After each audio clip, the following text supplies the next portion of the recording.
Next thing I know, the tiller has cracked out of my hand and I'm airborne. These two gentlemen risked their lives to help me, and I'm really grateful for that. John Marczyk was saved by his jacket. John had gone to his summer place on Ruxton Island off Vancouver Island to do some work before winter. I started out too late in the day, and I knew that I had a couple of hours worth of work there, but I didn't factor in complications. So basically, by the time I was ready to come home, we're into dusk hours. I've got no running lights on my boat, and I needed to make a decision. Do I stay here, which is the sensible thing to do? It'd be a little cold, but you know, I'd spend the night and head off in the morning. John's decision was to get to the mainland, but his challenge will be to navigate through the in-water debris that's common to some areas of British Columbia's coastline. I'm in my boat. All the debris from all off coast British Columbia waters is in the water. Everything that's been on the shores for most of the year is launched, it's on the water. When John started boating, he made a decision that would play an important part in the events of that evening. He chose the right PFD.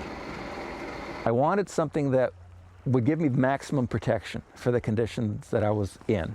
So I bought a Mustang bomber style jacket.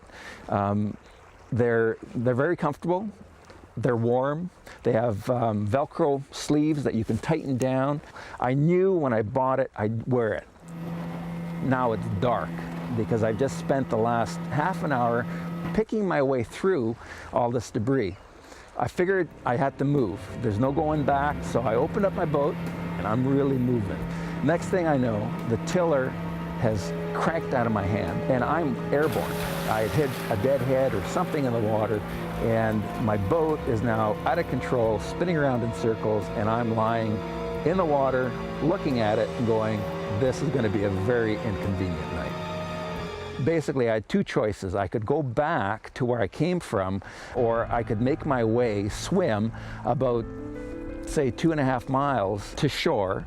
So I decided to make my way towards the Vancouver Island mainland. The jacket has Velcro cuffs, and so I tightened the Velcro as tight as I could tighten it so that there would be no water moving into my sleeve. And I did that with both cuffs. The waist has an elastic cord, so I moved it down and tightened it as much as I could and zipped it up as high as it could go. So essentially what I did is I turned this flotation device into a wetsuit. John was doing all the right things to help him survive. However, he was still very far from shore. When I started feeling like there was no point to push myself any further, that it was close enough people would hear me, that's when I started to call. I had been in the water for probably about 1.5 hours, close to 2 hours at that point. Lights were all on, it was supper time, it was Christmas time, so people were home with their families. There were a lot of people around, I just couldn't see them, they were a long ways away. And I wasn't sure whether people had heard me. The most difficult part of the whole situation is not knowing what was going on and knowing that there wasn't a lot of time left. I was cramping, I was hallucinating. A citizen who had heard John parked his truck on the shoreline. As soon as I saw the lights of that truck aimed out at sea, I knew that somebody was saying to me, we've heard you. You can't hear us, but we've heard you, and hang in there.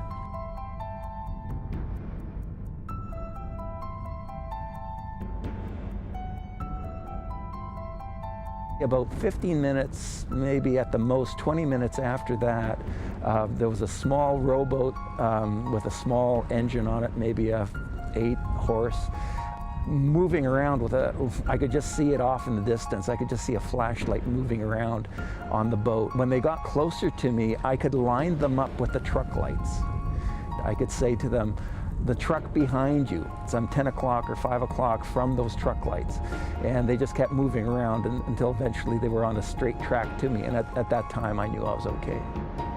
There were so many people involved with this rescue. Auxiliary Coast Guard out of Nanaimo was involved, all the families that made the calls that were concerned about another human being in a perilous situation from their point of view. I made the choice to buy something that was fairly expensive at the time, but to spend that money really meant nothing in the end, because without it, I wouldn't be talking to you here today.